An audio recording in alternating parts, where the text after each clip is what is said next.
Hi, Trail Life family. This is Tyson Brown, Troop Master of Trail Life Odessa, and today we're going to talk about how to use caltopo.com to draw maps for a hike. So we're starting out with this particular URL, which you can use too, NE5TA, and we are going to use this as kind of the basis for our next map. So the first thing that we're going to do is we're going to copy this to a new map. We're going to copy all of these existing waypoints to a new map. So up here where it says export in the top left hand corner, we're going to make sure that the format is copied to a new map. We're going to leave out these particular routes, these shapes they're called, that are the lines that are hiking paths. We're going to keep all of the markers, the campsites and the water points. We're going to go ahead and export that. We're going to type the name that's meaningful to us. And we are going to, I'm going to save it into my Trail Life folder. That might be a feature of the paid version, I'm not sure. And we're going to leave it as a share by URL and save it. Now that it's saved, you can see we have our waypoints, but we did not bring over the hiking routes. But you can also see that the map builder topo layer by default has a whole bunch of hiking and biking trails. This purple one here is the paved biking trail. These real squiggly red ones are the mountain bike trails. The straight red ones are like forest roads, forest service roads. Also, some of these black ones are roads as well. You can see, the topographical nature of this, the swampy areas. You can see the river here. You can see the power line coming across. And then all these lines are all subdivisions, houses, and such. You can change the base layer, for example, to look at the Google satellite view. So we'll use that later on. So we're going to go back to Map Builder Topo. There's also Map Builder Hybrid, which tries to bring in a little bit of the satellite, but you can hardly even see it, so don't bother with that. So Map Builder Topo is the one I usually use. First off, we're not staying at campsite number 1 this time, so we're going to change its color to red. We are staying probably at site number 3, so we're going to change its color to green. Push OK. Also, you can double click on the map to zoom. Actually, you probably shouldn't do that because when you're drawing lines, if you double click, it ends your line. So let's forget about that. You can click this button to zoom in.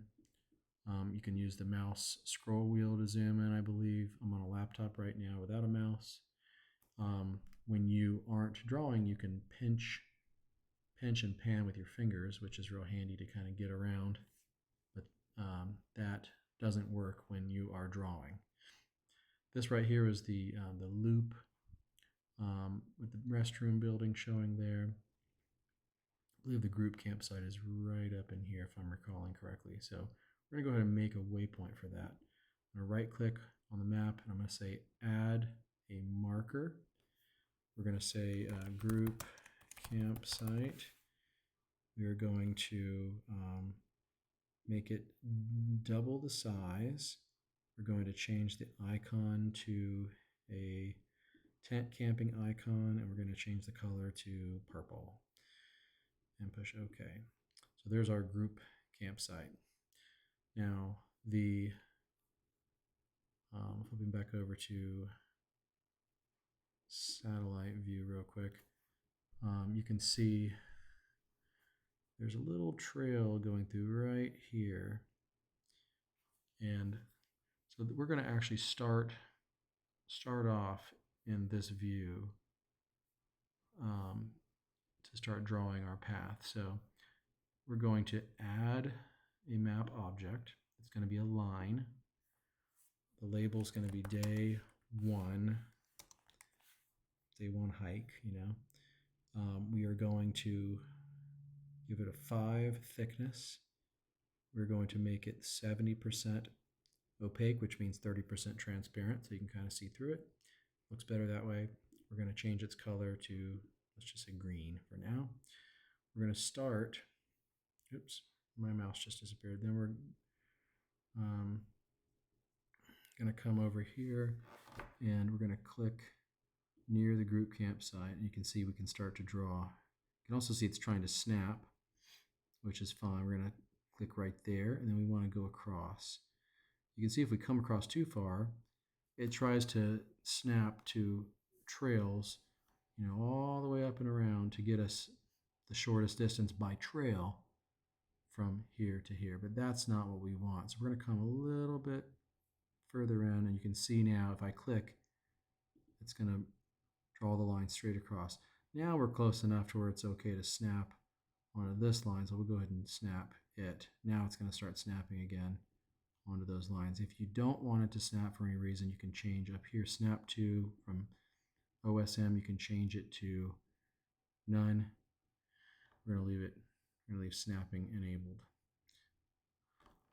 Now we're going to go back to the map builder topo layer, so we can see the trails that it's snapping us to a little bit better. I'm going to zoom out by clicking this button right here. I'm going to pan. You can pan the map by holding down the control button and then clicking and dragging. So hold down control, click and drag, that'll pan. We're going to head down this trail this way. I'm going to click. Every time you click, it anchors you to that point, and it snaps from the last click to the current click. Now, we're going to look real quick at Google Maps and kind of confirm what we're generally doing. So we're coming from, let's see.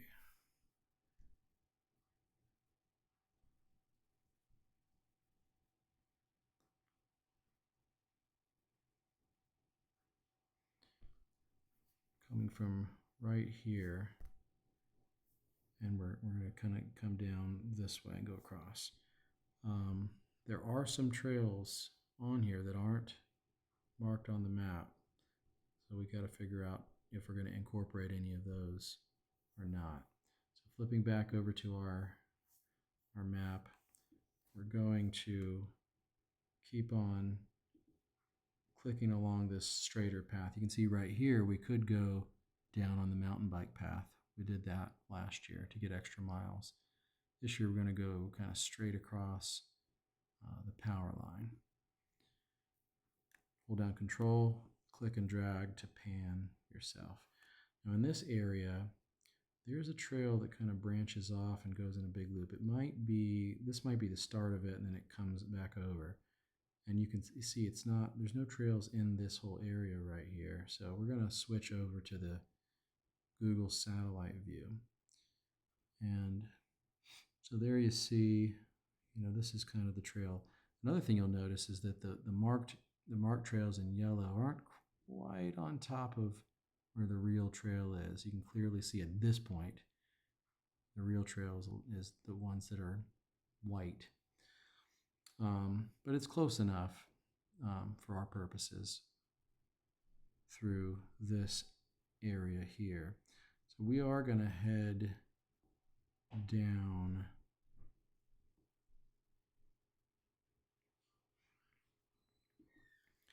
I'm going to click there. We're going to zoom in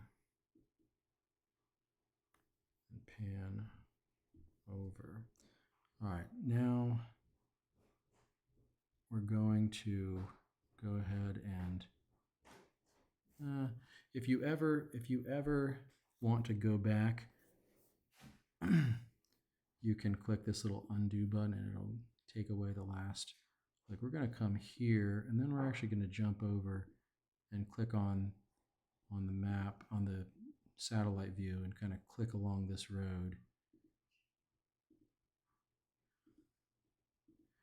to get the map a little bit more precisely oriented towards what's really there. So we're going to follow this road down. and keep clicking as we go.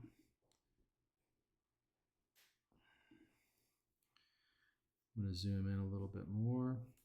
Control and click to pan. And we're going to come through here. Not 100% sure if this would be an entirely dry trail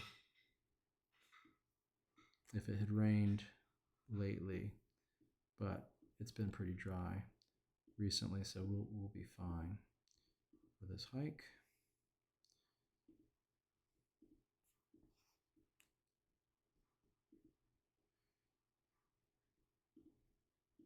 Okay. We're going to keep clicking. As you can see, the trail used to go further south, according to whoever had originally made the recording of the map, but right now it goes pretty far to the north of where the marked trail is. So we're going to keep clicking on the satellite view because that is recent.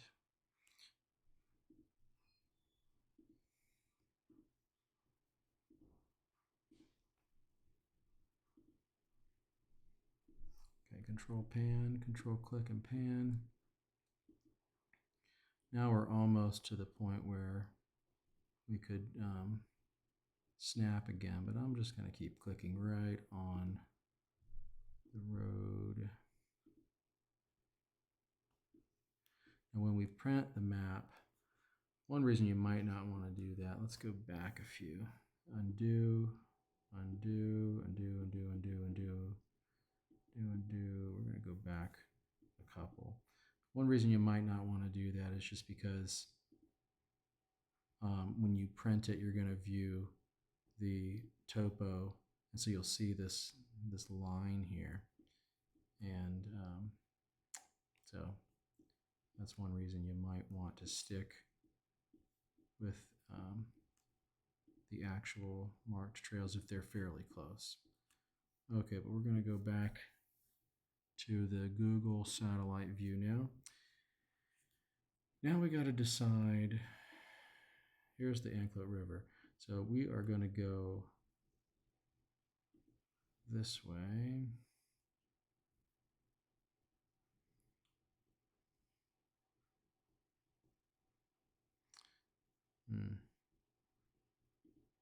Oops. Undo. All the way down to the river. Okay, now I want to know, I don't know if you've noticed, but up here at the top, it's been showing us how long our current path is. We are right at 5 miles now. 5 miles to the river, that's about halfway through the day. Be a great spot for lunch, wouldn't it? We could stop here. We could write 5.0 miles to river and push OK, and that'll record that whole line, and then we can continue on from there. Thinking about water, if we carry a full load of water, everybody can probably get 5 miles to this first water. There are a couple other potential sites. This looks like, water here if we needed to, but everybody for the most part should be okay. We could stick a water icon here just for fun. I've got this particular icon with the water droplet was a custom icon from a URL that I had to go find because they didn't have a watery type of an icon. So this URL, I'm going to go ahead and scroll over it here so you can see it.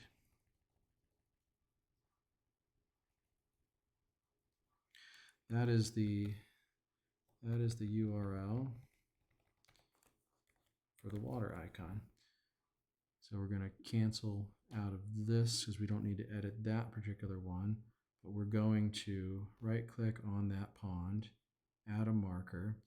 We're going to label it water in parentheses pond, and we are going to make it a normal size. We're going to pick the style. We're going to paste in with Control V. We're going to paste in that URL that we'd copied with Control C. So Control V set, it uses that image, and we push OK, and there's our another water icon. Next, we are going to make another line. So we're going to add a line. It's already set up for a weight of 5, an opacity of 70, and a color of green. Day 1, river to campsite 3. So control click is pan. We're going to start out right here at the river. We're going to go up. Now, let's see. It is interesting that there's some other roads down here. We can probably get enough miles.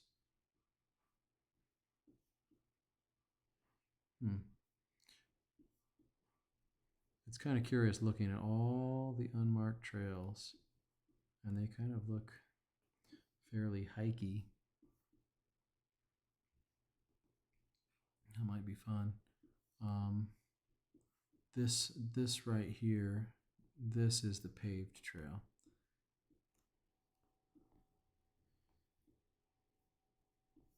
But we could, I mean, people probably would want to go by campsite number 1. We could come up here and visit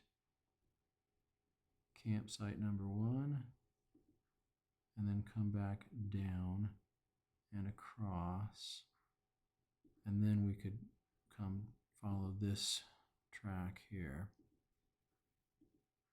I'll hold Control and click and drag to pan. Looks like a fun little track, and we'll keep coming on this road here.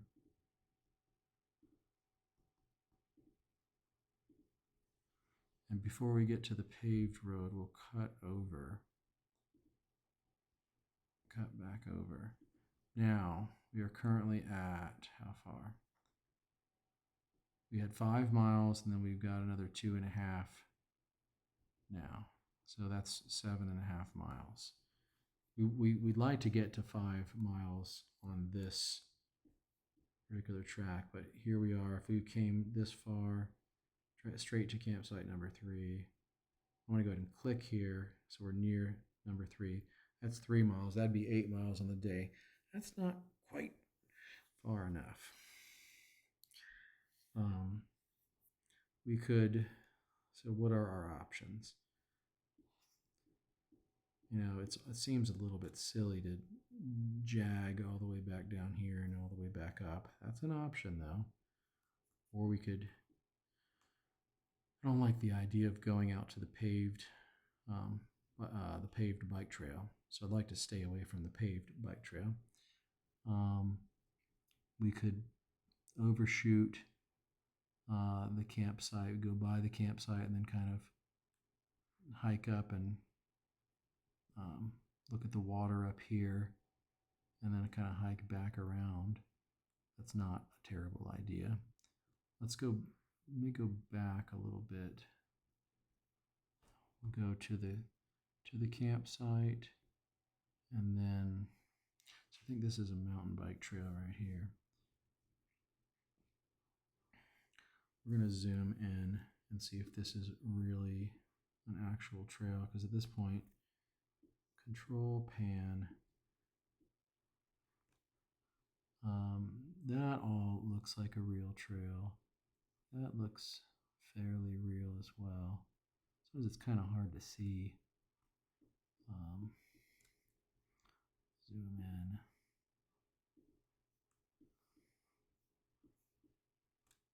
Yeah, that like right past this.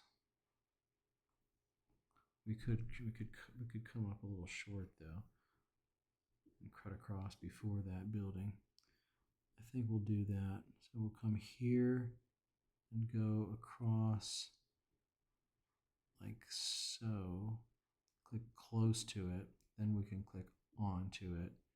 Then we can come here and come up to here, and then we can go ahead and get onto the water source. And then we'll pan down with control. We'll walk down the power line, past the water source, and then we can go back in. Be kind of fun to go through the woods a little bit. So we're going to go to here, and we're going to come through the woods here. This looks like a fairly traily type of a thing.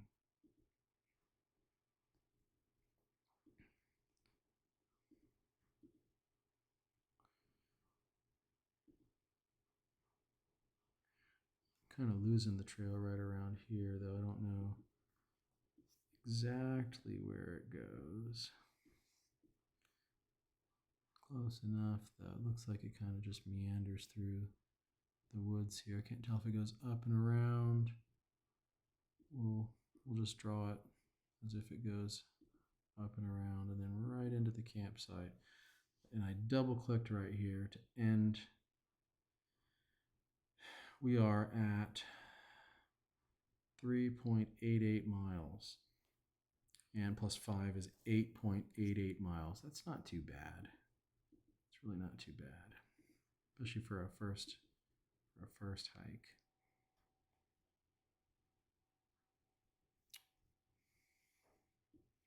If we wanted to make it a little bit longer, we could come around this way. It wouldn't be that much longer, though. I'm pretty happy with this in general.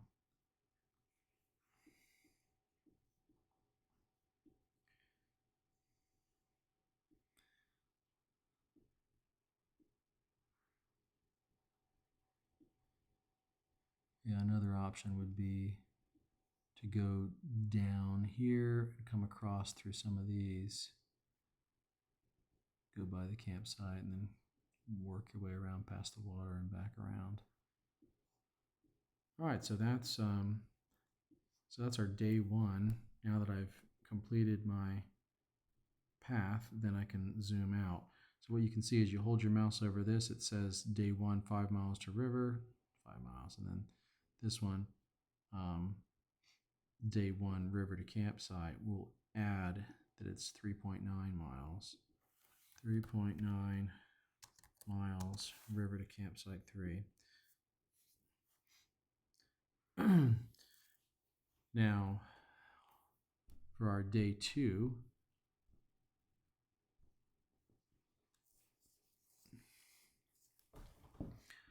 we'd like to not hike the exact same path. We'd also like to avoid the paved trail. That's the paved trail. If we flip back over to the topo view, you can see this, the purple. The purple is the paved trail. So we're going to avoid that real smooth line up there. We're going to go back into satellite view. There are, looks like if we cross the power line right here, we've got a lot of nifty trails coming across. That looks really nice. So that's what we'll shoot for. Okay. So day 2, add a line. We're going to call this day 2. Change the color to a different color. We're going to make it like a fuchsia. Okay.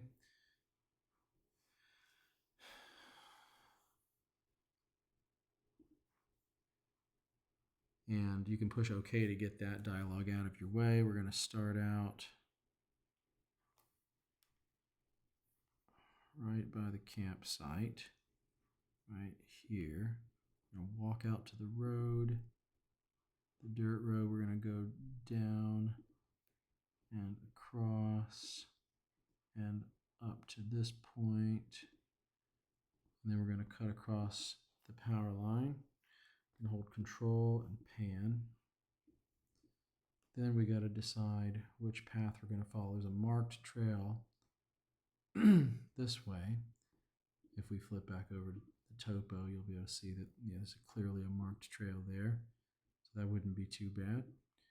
We're going to zoom out and just get the big picture of what's taking us quickly back to camp. We'll probably generally kind of take this path here.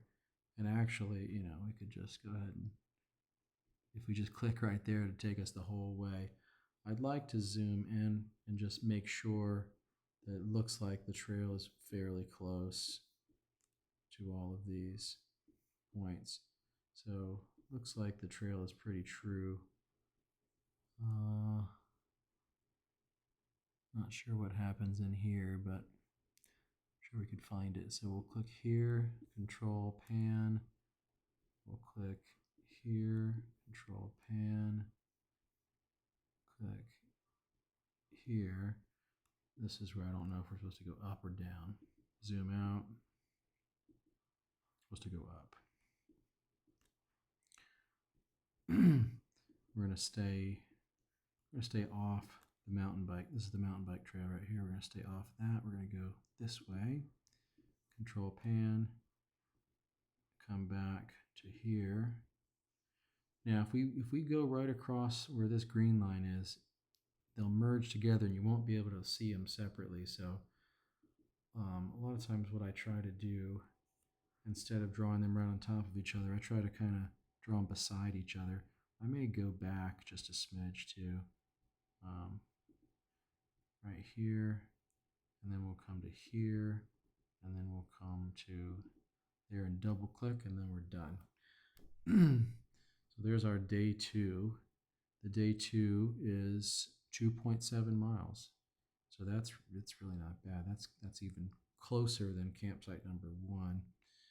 So we're going to edit this 2.7 miles.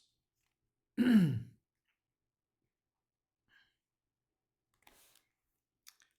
push OK.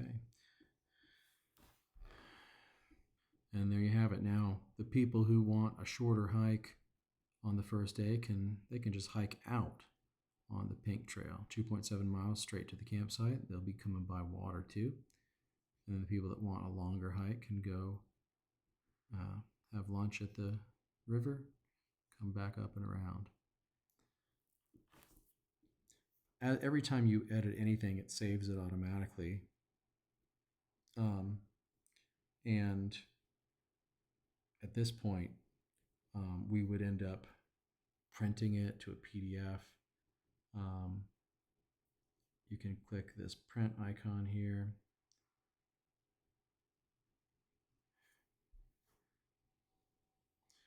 And there's a lot of options for what to do. Apparently I can't pan with my fingers, so I'm going to zoom out. We want a PDF. I do it on 11 by 17. I do it on a higher DPI just to get a better print. On the scale, you kind of want to pick one of these fixed scales so that it corresponds to something that's in your it's on your compass. So you pick a couple options to see, like that's going to be too small. We're going to turn it to landscape mode so we can kind of see if we can fit everything in there. So we're going to change it to the 25,000 scale, and that's plenty big for what we need. We could change it to 24,000. It really depends. You got to look at your compass and see what scales it has built in. There's not going to be much difference between those two. So you pick one of those. We do want to give it a title: Starkey Backpacking 12, 14, 24. We want to add in UTM grid lines, and it automatically puts in the grid lines, the spacing, so that you can use your compass to take bearings. And then there's a few other options. You know, with the paid versions, you can do more. So some of these options won't be available to you with the free version. We would, this PDF, you can keep it for a little while and then it discards it from your account. Let's see. That's really it. So we'd hit generate PDF and we would download a PDF. Sometimes it's quick, sometimes it's slow. The other things that you can do are export everything to a KML or a GPX. It doesn't really matter which one. We use either one. It will import into Gaia GPS on your phone. So if you export a KML file, save this, then you can load that onto your phone and you can open that file with Gaia GPS on your phone. It even works with the free version as far as I'm aware. Then you'll see, just like this, you'll see these tracks and waypoints right on your phone, so you can never get lost as long as you don't break your phone. So that's a great option. But having the printed map is really fantastic. So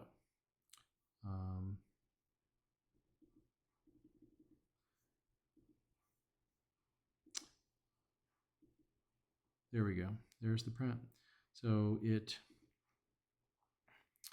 gives you your magnetic declination, which is 6.1 degrees to the west, and it gives you your scales, tells you what the scale is. It gives you, in kilometers on top and in miles. So like this long on the map is 1 mile. You can see how big it prints the icons. You can change how that's printed. The way it prints the text is a little bit funny, but you can usually still read it. Prints it a couple different places. So, not too bad. We did end up with the satellite view as our base layer because I forgot to change that. Come back here. Actually, I think oh yeah, there we go. Base layers, global imagery.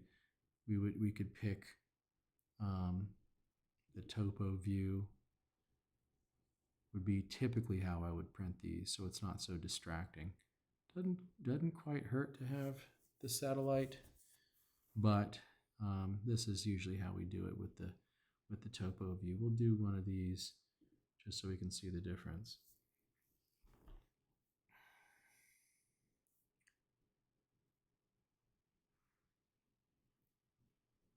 Here's where the Jeopardy music plays. Let's flip back over this while it's working. So this is the actual map that we would print out. That's the title down here. Looks pretty good.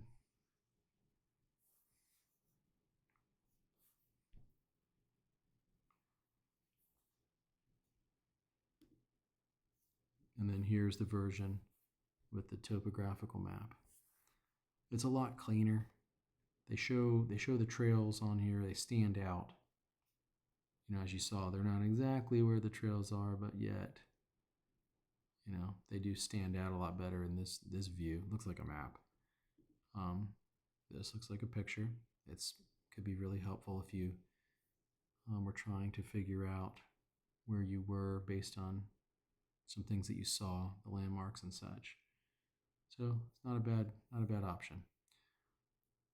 Anyways, that's it. That's how to use CalTopo to make yourself a hiking map. Hope you got a lot out of this. Walk worthy.